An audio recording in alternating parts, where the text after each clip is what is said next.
हिंदी साहित्य तृतीय वर्ष के विद्यार्थियों, हम एक अजायब घर उदय प्रकाश के निबंध का अध्ययन कर रहे थे। पृष्ठ संख्या 85 से मैं प्रारंभ करती हूँ।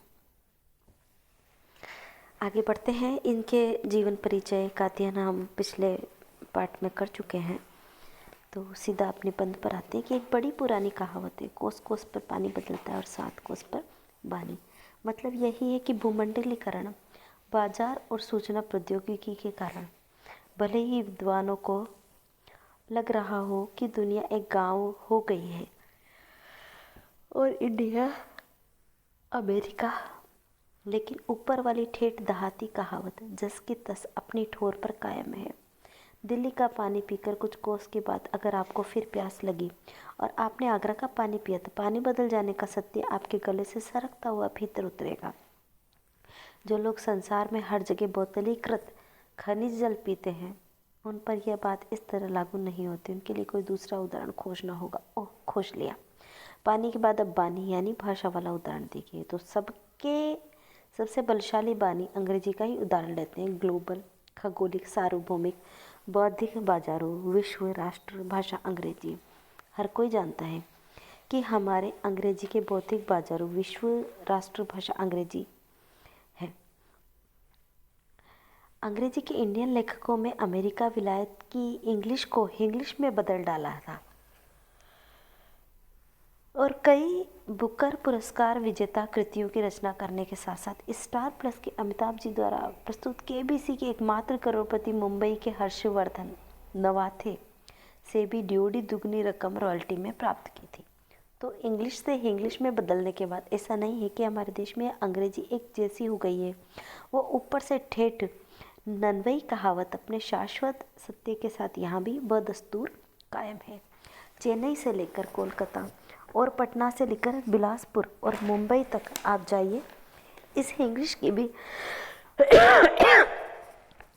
अनेक मज़ेदार छटाएं देखिए। उच्चारण से लेकर वाक्य विन्यास। मतलब यही है कि हमारे गांव गंवई के लोग जो कहावत बनाते हैं, उनमें हाईटेक की सूचनाएं भले ही ना हो, उनमें एक बुद्धिमानी ज़रूर रहती है। टी.एस. इलियट ने जो कहा था कि हमारे समाज का विजडम बुद्धिमानी से नॉलेज अर्थात ज्ञान और नॉलेज से इन्फॉर्मेशन सूचना तक हुआ है, तो उसकी बात बिल्कुल सही लगती है। अब आप सोचिए कि अगर बानी और पानी भी देश देश में बदल जाते हैं तो भला कौन सी चीज़ हर जगह टीवी, बाजार और इंटरनेट के बलबूते न बदलने का दावा कर सकती है और सारी स्थानिक विभिन्नताओं को सपाट करती हुई ग्लोबल का दम्भ पाल सकती है। लेकिन हमने हर बार इस देहाती बुद्धिमानी की उपेक्षा की। समाजवाद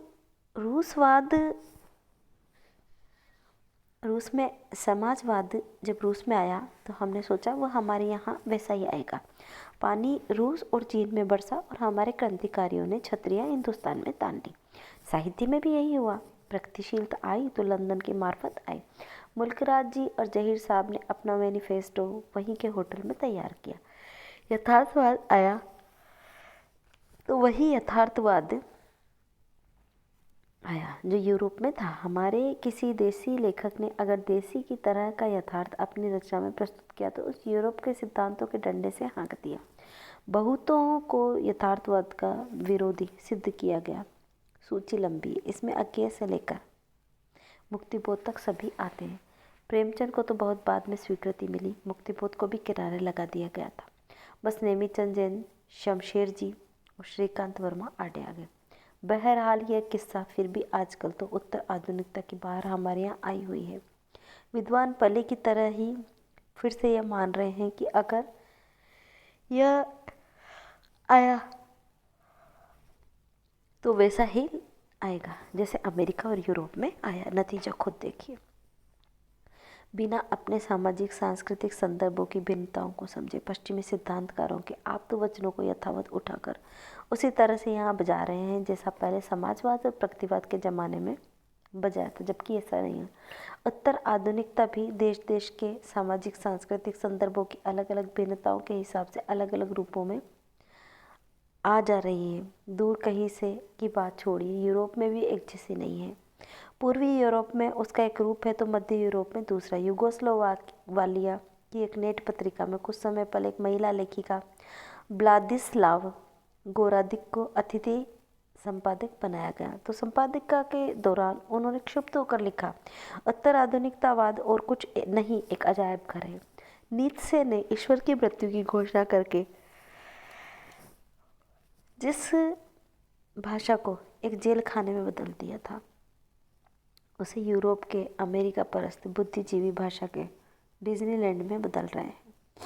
गोरदिक ने लिखा कि जब हमारे यहाँ कोसोवो में जातीय संघर्ष सबसे विकट हो रहे हैं, नौजवानों को जेल में डाला जा रहा है, संस्कृति और संप्रेषण के तमाम साधनों और संस्थानों पर सरकारी दखलंदाजी बढ़ती जा रही, ऐसे समय में हमारे पूर्वी यूरोप के लेखक उस तरह की उत्तर आधुनिकता की बात कर रहे हैं जैसे वे अमेरिका में बैठे हों। हमारे मध्य यूरोप में उत्तर आधुनिकता एक टूटते बिखरते जाति और धार्मिक टकराहटों में लहूलुहान होने वाले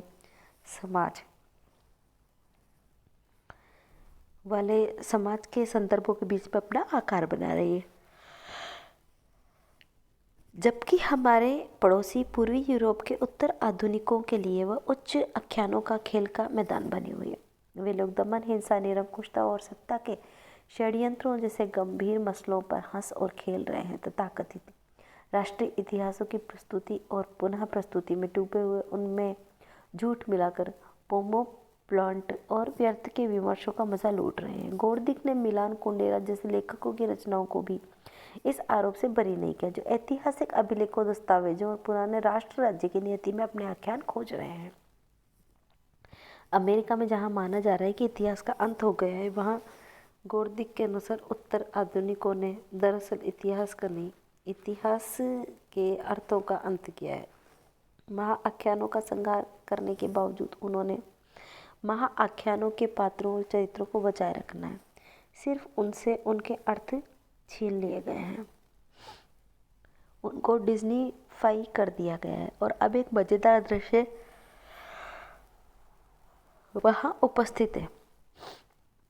हिटलर या चाउसेस्कू मिकी माउस से हाथ मिला रहे हैं, लेकिन मेडोना के साथ डांस कर रहे हैं। और हो सकता है महात्मा गांधी पेरिस के फैशन चैनल FTV में किसी मॉडल के साथ कैटवॉक कर रहे हों।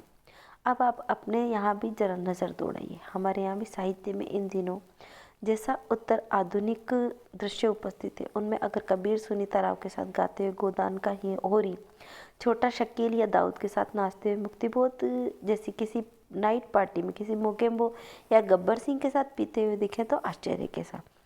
अमेरिकी उत्तर आधुनिकता हमारे यहाँ साहित्य का यही अजायब घर तैयार करने में लगी हुई है।